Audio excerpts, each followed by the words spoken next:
انشاءاللہ یا انشاءاللہ۔ سوشل میڈیا پر انشاءاللہ کو لے کر ایک تحریر گردش کر رہی ہے۔ لکھنے والے نے کہاں تک صحیح لکھا ہے اس کا ہم نے جائزہ لیا ہے جو آپ کی خدمت میں پیش کیا جا رہا ہے۔ ایک لفظی غلطی جس کی درستگی لازم ہے۔ میں نے کسی بات کے جواب میں انشاءاللہ لکھا تو کسی صاحب نے مجھے کہا لفظ انشاءاللہ نہیں ہوتا بلکہ یہ انشاءاللہ ہوتا ہے۔ دونوں لفظوں کے الگ الگ معنی ہیں۔ میں ان کی بات پر بہت حیران ہوئی اور پھر میں نے اپنے علم کے مطابق انہیں کہا کہ میں نے فلاں صورت میں ایسے ہی لکھا دیکھا ہے، آپ کیسے کہہ سکتے ہیں کہ یہ غلط ہے؟ انہوں نے مجھے وضاحت دی لیکن میں نے کہا میں خود اس پر تحقیق کروں گا۔ خود سے تحقیق کی تو یہ ثابت ہوا کہ وہ صاحب صحیح فرما رہے تھے۔ لفظ انشا جس کا مطلب ہے تخلیق کیا گیا، لیکن اگر انشاءاللہ کا مطلب دیکھا جائے تو مطلب بنتا ہے اللہ تخلیق کیا گیا، نعوذ باللہ۔ اس بات سے صاف ظاہر ہے کہ لفظ انشا کو لفظ اللہ کے ساتھ لکھنا بالکل غلط ہے۔ اس کے لیے قرآن کی کچھ آیات ہیں جن میں لفظ انشا اکیلا استعمال ہوا ہے۔ ان آیات سے صاف ظاہر ہوتا ہے کہ انشا کے ساتھ کہیں اللہ نہیں لکھا گیا کیونکہ یہ لفظ الگ معنی رکھتا ہے۔ لفظ انشاءاللہ جس کا مطلب ہے اگر اللہ نے چاہا، ان کا مطلب ہے اگر، شاء کا مطلب ہے چاہا، اللہ کا مطلب ہے اللہ نے۔ تو ثابت ہوا کہ لفظ انشاءاللہ ہی درست ہے۔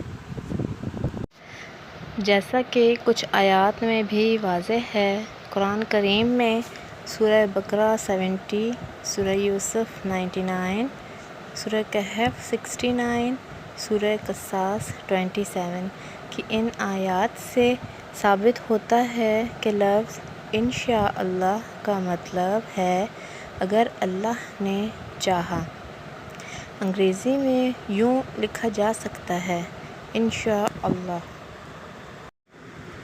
درست طریقہ تو انشاءاللہ لکھنا ہے کیونکہ یہ عربی کا جملہ ہے اور عربی میں ان حرف شرطیہ دوسرے کلمات سے ہمیشہ جدا کر کے لکھا جاتا ہے۔ ملا کر لکھنا عربی رسم الخط کے خلاف ہے۔ اور رہا معنی کا سوال تو انشاءاللہ کے معنی ہیں اگر اللہ نے چاہا، اور انشاءاللہ کا معنی اللہ کا کسی چیز کو پیدا کرنا۔ انشاءاللہ فعل انشا ینشئ کا مصدر ہے اور جب تک کوئی قرینہ نہ پایا جائے مصدر کا مفعولی ترجمہ نہیں کیا جاتا، اس لیے انشا کا ترجمہ اللہ کا پیدا کیا جانا کرنا محض جہالت ہے۔ اردو میں چونکہ انشاءاللہ کو ملا کر انشاءاللہ لکھنے کا رواج ہو گیا ہے لیکن اس سے معنی میں کوئی تبدیلی نہیں ہوتی۔ مجھ سے اگر کوئی نادانی کی وجہ سے مجھ سے لکھ دے تو انشاءاللہ کی طرح اس کے معنی بھی بدلنا چاہیے لیکن نہیں بدلتا، تو معلوم ہوا کہ انشاءاللہ اللہ کو اگر کوئی جہالت کی وجہ سے انشاءاللہ لکھتا ہے تو معنی میں کوئی تبدیلی نہیں ہوگی، اور اگر کوئی معنی کی تبدیلی پر مصر بھی ہے تو بھی ایسا معنی نہیں بنتا جس پر کفر یا فتویٰ ٹھوکا جائے، بلکہ اس وقت بھی اللہ ہی کی ایک قدرت کی طرف اشارہ ہوتا ہے۔